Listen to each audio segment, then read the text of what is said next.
লাগে আমাদের বাংলাদেশের মানুষ দিবে এবং কি আমি ব্যক্তিগতভাবে 5,000 টাকা দেবো ইনশাল্লাহ, কথা দিলাম আপনাকে স্যার। ইন্ডিয়ার ফারাক্কাবাদের সামনে যদি বাংলাদেশ সীমান্তে একটা বাঁধ নির্মাণ হয় তাহলে এত অর্থ পাবে কোথায় ডক্টর ইউনূস? কারণ আমরা তো অনেক ঋণী। ডক্টর ইউনূস সাহেব, আপনাকে বলতেছি, অর্থের কথা আপনি চিন্তা করবেন না। আপনি একটা অ্যাকাউন্ট খোলেন, আমরা প্রবাসীরা যা পারি ওই অ্যাকাউন্টে দেব। আপনি হিসাব করেন বাংলাদেশে প্রতিটা জেলাতে কতটা ঘর আছে। এই কথাটা বলতেছি স্যার, আপনি একটু উদ্যোগ নেন ফারাক্কাবাদের বিষয়ে মাথায়, এর জন্য যত টাকা লাগে আমাদের বাংলাদেশের মানুষ দিবে এবং কি আমি ব্যক্তিগতভাবে 5,000 টাকা দেবো ইনশাল্লাহ, কথা দিলাম আপনাকে স্যার। আমি ব্যক্তিগতভাবে 5,000 টাকা দেবো। আর প্রত্যেকটা ঘর থেকে, প্রত্যেকটা বাড়ি থেকে ট্যাক্স তোলা হবে এবং কি প্রত্যেকটা প্রবাসী বাইরে আমার টাকা দিবে।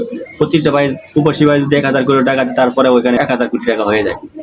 তো সব ঘর থেকে আপনি চাঁদা হিসাবে 100 টাকা করে ধরেন, 200 টাকা করে ধরেন, 300 টাকা করে ধরেন, সকল স্তরের মানুষ দেবে।